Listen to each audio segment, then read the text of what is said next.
Gente, boa noite. Queria pedir desculpa que o outro vídeo ficou muito confuso, tá? Então tô retomando aqui sobre a construção do que é bem e mal. Essas duas energias são superestimadas, tá? O que acontece na natureza? Movimentos. Quando lá na Cabala eu falei sobre a esfera da justiça, que pode se tornar rigor, e na esfera da misericórdia, que é quando você se torna passivo, as duas esferas elas criam um mal,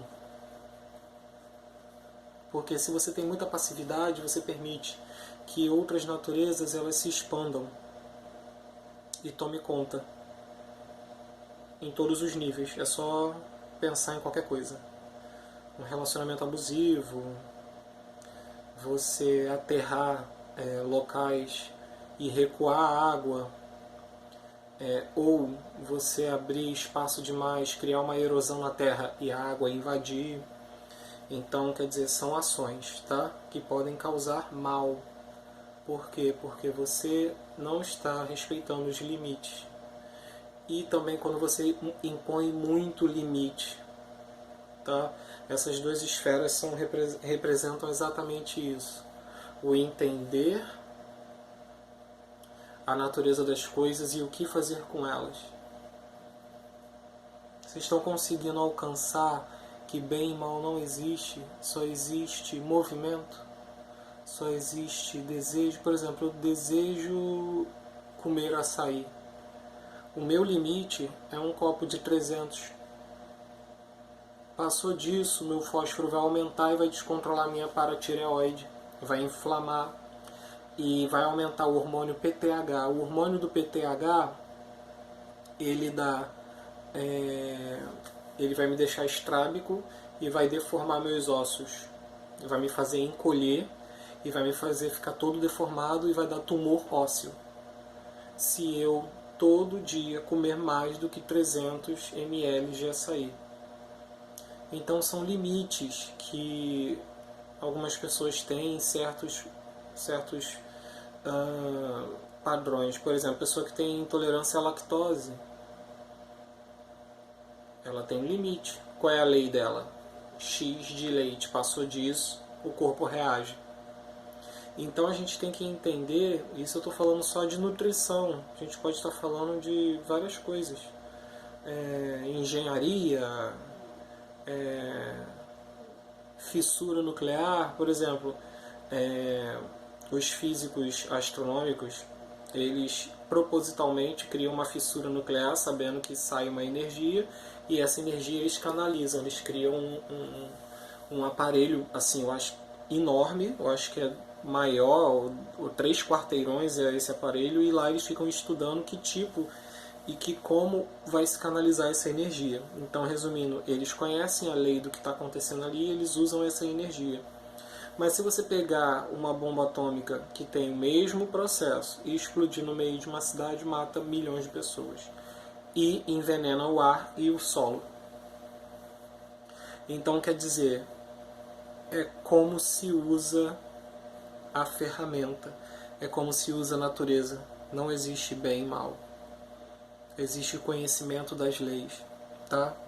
E como eu estava falando no vídeo anterior, não existe casualidade, existe causalidade, tá? Existe um porquê de você deixar ser usado, existe um porquê de você usar o outro. Aí você pergunta, caramba, é tudo muito frio. Sim, é tudo muito frio. O ser humano ele criou ele romantizou várias questões exatamente para que algumas pessoas não ultrapassem limites, né, como medo e tal. Só que também tem os excessos de medo, excesso de crença, não averiguar, não questionar. Então você percebe que a árvore da vida ela está te dando meios de você equilibrar todas as áreas da sua vida, né?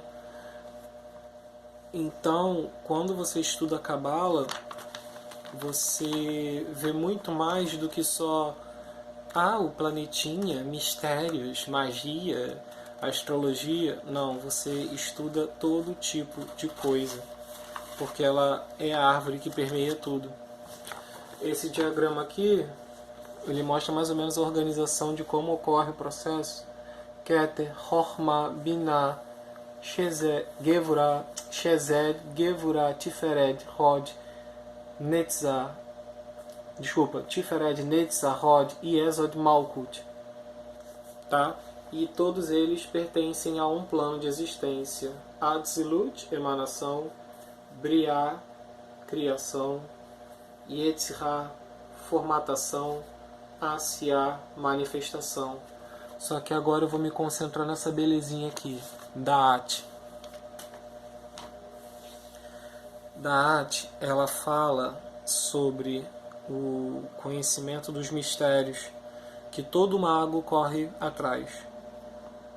E na verdade os mistérios estão logo na frente do mago, só que o iniciado não percebe.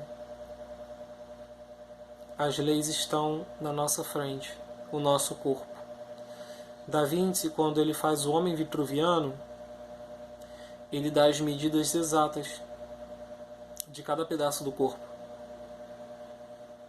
E ali você pode fazer um paralelismo com o mundo animal, o mundo vegetal, o mundo mineral. O átomo semente de cada plano de existência é o mesmo. É esse processo. Tá? Só que agora a gente vai falar de cima para baixo. O ideal superior. O todo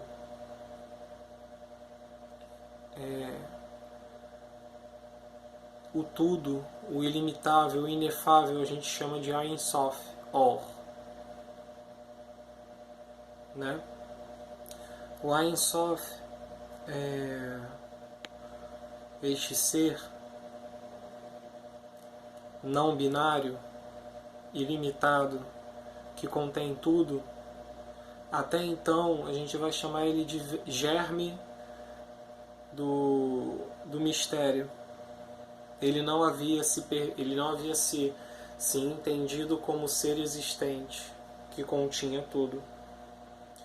Então, quando o ato dele se perceber, dele se enxergar, naquele momento ele projetou Adam Kadmon aqui em Keter. E quando é criança, percebe que aquele reflexo que você está vendo no espelho é você começa a se enamorar. Mito de Narciso, né? E ali você se percebe e começa a olhar para o que é mão, o que são pés. E nesse processo, se a gente colocar tempo, é incontável quanto tempo foi e ainda é. Por quê? Porque o ser humano, a gente está na 5ª sub-raça da 4ª ronda, que é um assunto para outro vídeo. Como eu falei, o átomo semente, ele até concretizar quem ele é, ele vai tentar permear o universo de todas as formas, em todas as vidas, em tudo. Tá? E por que eu gosto de falar de Cabala? Porque ela eu estou estudando a semente da vida. E dentro da semente da vida tem essas leis que toda hora aparecem, o tempo todo, nas relações de amizade, nas relações empresariais, nas relações quando você vai fabricar um colchão, com polímeros, com computador, quando você vai estudar TI, quando você... Em tudo, a gente separa, mas não tem nada separado, está tudo junto. A estrutura da árvore da vida é muito boa. E ela para ficar mais encaixadinha, mais certinha, deu origem às 7 leis herméticas, que é um papo para outro vídeo, tá? Que eu vou me aprofundar mais para poder... Eu sei as leis herméticas, mas eu vou me aprofundar mais para poder passar para vocês de uma forma que vocês entendam, saber usar a palavra certa. São 7 leis, porém as 7 leis é uma lei, porque ela é a semente, tá? Então, na verdade, quando você pensa na mente de Deus, imagine uma semente, que quando você planta, germina todo tipo de experiência, vida, relacionamento, todos os tipos de possibilidades, aí já entra a realidade, realidades paralelas, todos os tipos de si, todas as fragmentações, todos os extremos, tudo e tudo. E aí você para e fala, então qual é a melô da existência? É experienciar. A melô da existência é saber que você é uma ferramenta para experimentar o que é a vida.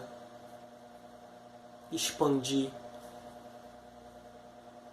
cocriar, harmonizar, questionar, criar, fomentar, formatar, aprender mais. Porque é no aprendizado e na vivência que vai criando o poder.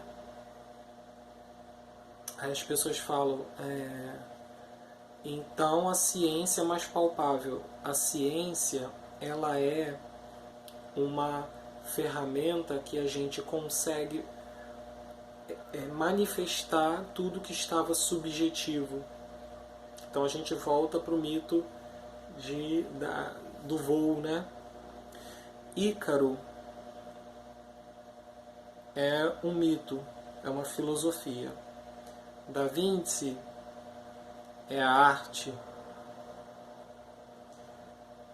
Santos Dumont, ciência.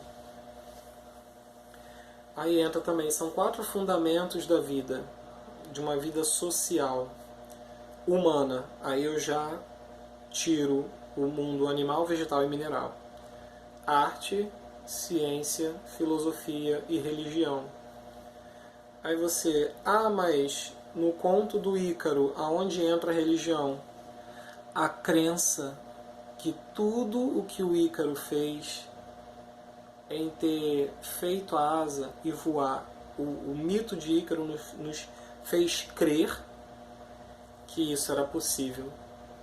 O mito de Ícaro fez com que Leonardo da Vinci projetasse, e o mito de Ícaro fez com que Santos Dumont realizasse. Tudo que você vê, tudo que o homem sonha, se o homem sonhou, se apareceu uma imagem, se o homem sonhou, preste atenção, se o homem conseguiu fabricar aquilo, é porque pode ser feito. Conseguiram compreender? Quando você está meditando e vê um ser assim, assado, aquilo vai se manifestar. A gente só não sabe o tempo que isso pode acontecer. Porque precisa de todo um processo do átomo semente, da vontade da emanação até se concretizar. Porque se o mito de Ícaro foi em 1900 anos, isso que lembra que eu estou chutando, que foi mais, né? Porque os mitos são antes de Jesus Cristo. Então bota para mais de 2.200 anos. Se o mito de Ícaro só se realizou esse tempo, imagine os outros.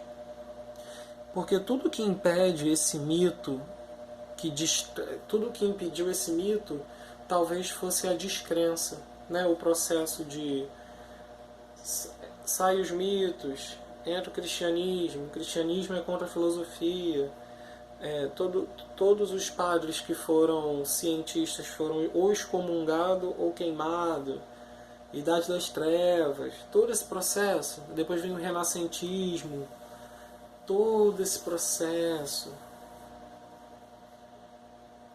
o processo que fica no meio, né? Porque tem uma linha reta para acontecer esse desejo, o mito de Ícaro. Aí tu pergunta, meu Deus, quem que recebeu esse mito? Quem que escreveu? Foi um erudito. Esse erudito recebeu essa inspiração e fez esse mito, porque ele acreditava que o homem poderia voar. E o homem hoje está voando para fora do planeta. Então, não desacreditem no ser humano. Ele é a melhor ferramenta desta realidade. E para que a realidade que está chegando até vocês através de canalização, através de tudo, só pode ser concretizado na mão de um ser humano. Porque o ser humano, ele é a manifestação intermediária, tá? O ser humano, ele foi uma manifestação. Hoje ele está sendo um formato para que outra coisa venha. E depois o ser humano, ele vai ser uma energia mental para que outra coisa venha. E assim a raça do homem vai ficando subjetiva e outra coisa vai tomar conta. Entendeu? Isso é evolução. A gente está sempre tentando melhorar. Como que se faz isso? Que são outros 500. Então por isso que vocês, quando se apegam a estruturas, vocês pensam, nossa, que cruel fulano ter feito isso. E o psicopata? O psicopata, ele não se importa em fazer o que ele faz para atingir o meio que ele quer. Ele não tem respeito com o outro, ele não respeita a natureza do outro, ele não se importa. Ele é um erro. Você saber como o mecanismo das coisas acontece não faz de você um psicopata frio, faz de você um mago. Faz você entender que quando acontece algo com alguém, foi criado, formatado em outros planos, E aí eu vou nomear esses planos, tá? Vamos lá. Plano físico. A gente possui órgãos, e esses órgãos são correspondentes a outras existências. Tá bom? Que a gente chama de chakras. E o sistema endócrino, não é só ele, o sistema nervoso, linfático e o sistema digestório, respiratório e circulatório, todos eles são manifestações dos temperamentos cósmicos, que aí viram elementos, que aí viram órgãos, tá? Tudo é correspondente. Quando eu fico insistindo em falar que o físico é melancólico, que o fleumático é emanação, que o colérico é criação, que é a mente, e o sanguíneo é emoção, né, que são os fluidos, é porque há correspondência. E vocês têm que entender que há correspondência no corpo, tá? Que na verdade os sentimentos e as doenças psicossomáticas são manifestação de algo que está ocorrendo nos planos superiores. Então a gente tem o plano físico, tem o plano astral, que pertence ao reino emocional. Aí a gente depois tem o plano mental inferior, que a gente encontra o ego construído, e depois o mental superior, que desfragmenta o ego e entra em contato com outras mentes. Logo a gente dá aquele pulinho para o inconsciente coletivo, onde a gente tem vários elementos que explicam por que um grupo de pessoas conseguem acessar as mesmas ferramentas, etc. Que é a mente coletiva, né? Que é aqui. E depois a gente chega nos planos lúdico. O que é lúdico, né? arte abstrata, né?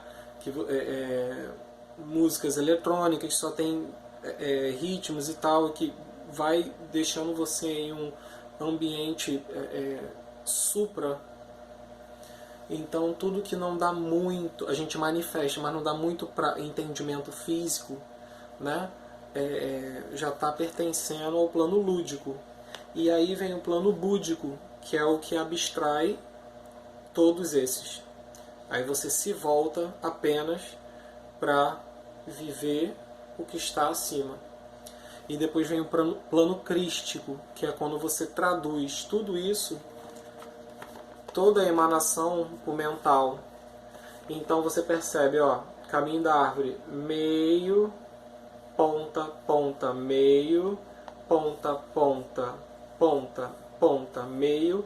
Aí esse meio vem rasgando o véu do abismo, que é aquilo que ainda vai ser mostrado, revelado, e aí vem o corpo crístico, que eu disse que era Tiferet, e ele vem como o sol, brilhando e rasgando tudo, e Cristo revelou e traduziu como forma de vida, como palavras.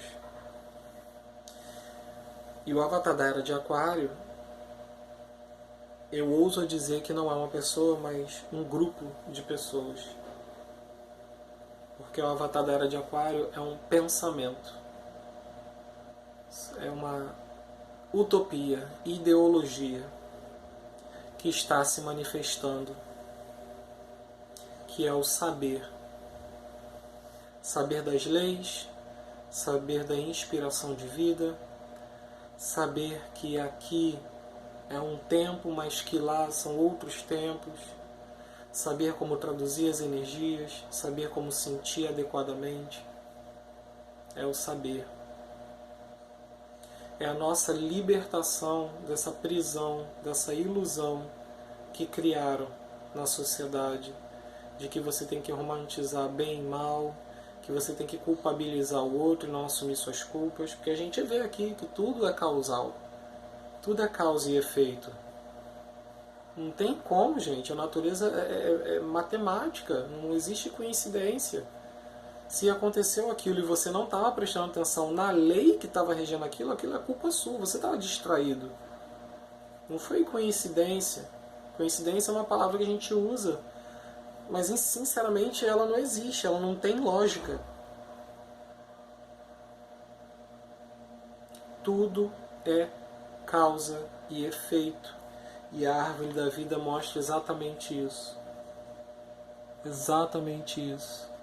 E o véu do abismo, que é regido por Plutão, que a gente fala de inferno, é a lixeira cósmica.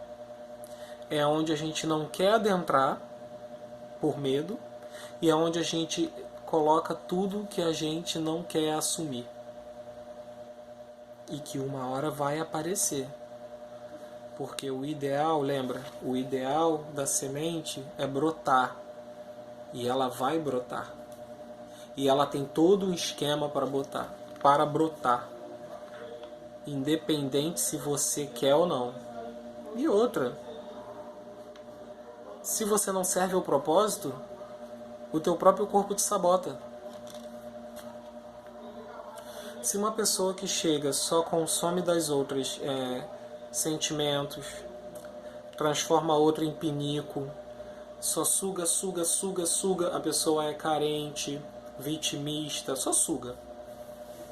E ela não doa nada porque ela se vê num estado que, eu sou quem? Vou doar o quê? Eu não sou nada.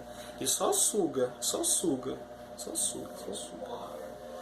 O cérebro dessa pessoa, porque o nosso corpo humano ele é perfeito, ele tem o átomo semente. Se ele perceber que a pessoa não está sendo natural, fluídica, ela não está servindo ao propósito dela, que ela não está se conhecendo, vem o câncer, a depressão e o suicídio. O que não for colaborar para a vida tem que ser entregue à terra e ser usado de outra forma. Isso a gente conhece como morte. pode ser pesado para vocês, mas é isso. Isso é a morte. A morte é um espaço, é um acontecimento em que você não serve mais para esse propósito, aqui e agora, o presente que você está. Você se auto-sabota. Então você tem que ir. Essa existência hominal de carne tem que ir. A consciência volta para o todo e o corpo perece, volta para ser usado de outra forma. Óbvio que vocês já ouviram falar de como é o processo de putrefação, né? O corpo está lá, a consciência sai, o pulmão para, mas ainda tem o que? Reações químicas dentro do corpo. Aí solta o fosfato, que solta uma luz azul prata e um branco azulado. Os vermes vêm comendo, esses vermes viram vermes maiores, vão para a terra. Outras reações químicas acontecem, chorume volta para a terra, tal, o ferro volta para a terra, o potássio volta para a terra. Outras reações e só sobra o osso, que depois vira carvão e que milhões de anos depois vai virar diamante. E a carne vira alimento para outros bichos. Essa minhoca é comida pela ave. A ave é comida por um réptil ou um ser humano. E começa tudo de novo, resumindo. Você se foi, mas você foi reaproveitado. Tudo é cíclico. Nada se perde, tudo se transforma. É essa frase clichê? É. Porque o tudo volta ao todo. Não tem escapatória. Sua mente, sua alma, sua essência, seu corpo, é tudo emprestado. E se é tudo emprestado, é uma ferramenta. Como que você vai usar essa ferramenta de uma forma boa? Esse é um problema exclusivamente seu. Mas existem métodos. E é disso que a gente está falando.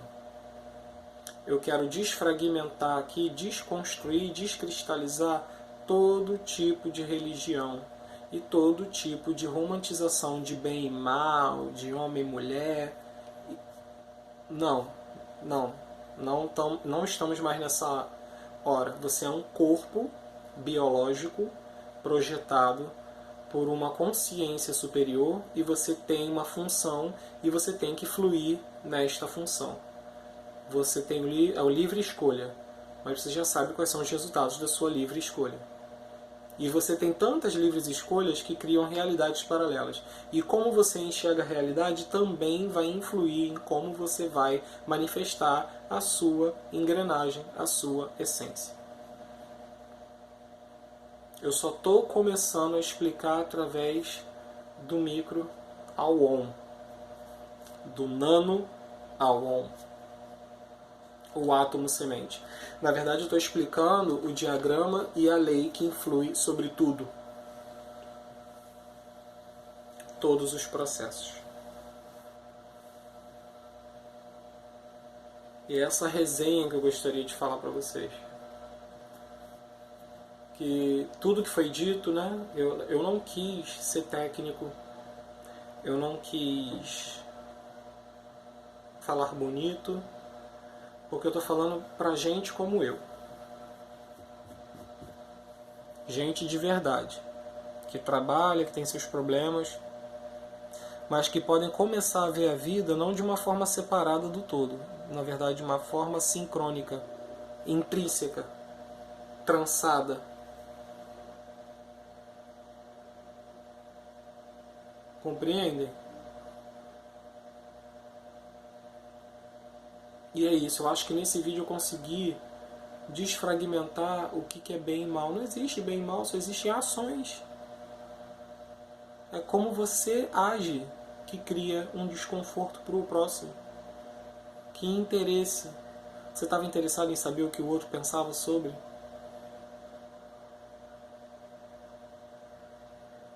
Você projetou coisas da sua mente sobre as decisões do outro? Aqui está claro, existe o caminho do meio, que é muito estreito. E nesse caminho do meio você tem que equilibrar todos esses sentidos. Não existe glória sem vitória, e não existe vitória sem glória. Não existe justiça sem misericórdia, nem misericórdia sem justiça. Não existe sabedoria sem compreensão, e nem compreensão sobre sabedoria. Temos três pilastras: restritiva, expansiva e harmônica.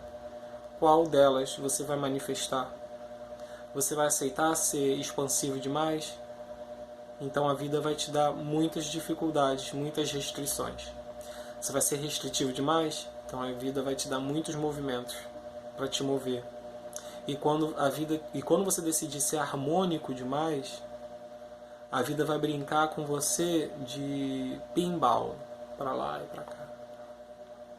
Mas se você estiver coerente sobre tudo isso, você vai transmutar muito fácil, muito fácil. Você vai conseguir dominar seus temperamentos, você vai conseguir entender qual é a natureza, se é mental, se a natureza daquela situação foi mental, se foi astral, se veio canalizado. Sonhos para você vai ser como ler uma história infantil. Tudo vai abrir, vai ficar tão claro, tão perceptível, que você vai se chamar de idiota. E ver que você perdeu tempo com tanto pensamento besta que a sociedade criou